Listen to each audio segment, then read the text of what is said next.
Let's head to Bala, Ontario. Here is Elizabeth. Hello. Hello.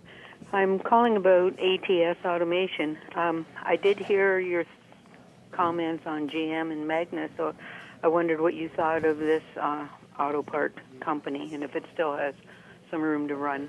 Thank you. Great. Elizabeth, I see you're from Bala. I'm sure you're happy to see the ice go out of the lakes over the last week, about 3 weeks late. Elizabeth, as we talked about industrials and the fact that companies are starting to invest a little bit of money in capital spending. And one of the things we think we're going to see is while we may not see lots of employment growth from the new manufacturing, we're seeing lots of spending on high-level equipment and automation. And of course, this is the space that ATS is in. They do automation equipment for advanced manufacturing. This is a company that over time has been a great business. There have been times when it's gone through lulls. But if you look at the financial numbers, their revenues are accelerating right now. Most recent quarter was a 23% increase in revenues. Their return on equity has been steadily rising over the last 4 quarters from about 2%. Last quarter was 13%. We think this is an obvious sector that will see net investment. And so it's a company that I'd be prepared to buy at these levels. We don't own it currently. It's for a larger investor, it's a tough one to buy because it's relatively thin trading stock. But it's one certainly I'd be prepared to invest in here.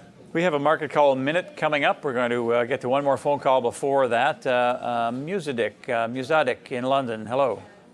Yes, thank you for taking my call. Sure.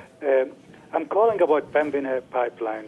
Just want to know, what do you think about it compared to AltaGas?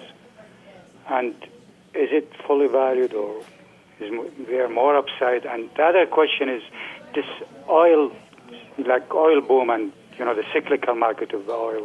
When is a good time to sell? Because I have many oil stocks. I'm just wondering how long should we wait before we try to take some profit? I would just listen to your answer. All right, thank you. So let me answer the second question first. When is it time to exit the energy group? The way that we would do it, and listen, there's lots of ways to manage money. When we see companies that show improving metrics and we see price behavior that would support that view, we'll stay in the positions as long as they're working. And so as opposed to trying to pick an exit at some level, some magic price, what I'd prefer to do is identify price below the price currently and raise a stop loss along the way in behind the shares. Be prepared to give up a little off the top, but let you stay in the winning positions. And I think that's what I would do with this group.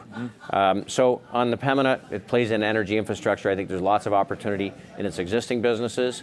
And again, with liquefied natural gas coming down the pipe, so to speak, I think that there's going to be opportunity for them in this area as well.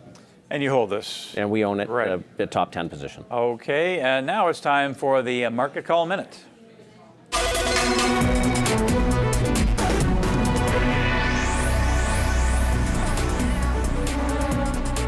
Ron in Richmond Hill, Ontario called in about a company that came out with earnings the other day, kind of a hot sector, 3D Systems. Yeah, so this got caught up in the sell-off in high beta stocks the last couple of months. I'd like to see the uptrend reestablish itself. I think it's a great industry. We just need to see the prices behave the way that they should. Do you hold Strategist? We do not. We have in the past, and we did very well with it, but we're out of the group right now. Okay, into hotels now. Bill in Toronto, he called in about Hilton. So we like the leisure group. Hilton, a great brand name, a relative underperformer. It's not one that I would buy here. Mary in Toronto, Canadian Oil Sands, COS. Canadian Oil Sands in the right group. I prefer CNQ, but could own it. Ken, he emailed about TELUS. TELUS, a long time holding at Barometer. This is one that I would continue to buy. Relatively long life assets, best growth in the industry, good wireless assets, 10% dividend growth. I'd be a buyer. Andy in Halliburton, he emailed about Hewlett-Packard. Okay, old technology is a key theme right now in the market. We own Microsoft, Apple, and Oracle. Strong free cash flow generators, very good dividend growth. Hewlett-Packard fits in this group. Nancy in Toronto, an email on Visa, which came out with earnings the other day. Yeah, probably a good entry point on Visa. Has pulled back nicely. Financial technology, we put it into that camp, is a good sector. We prefer some other areas within financials, though, above this. Okay, well done, David. On the Market Call Minute, we'll get to David's top picks right after this break.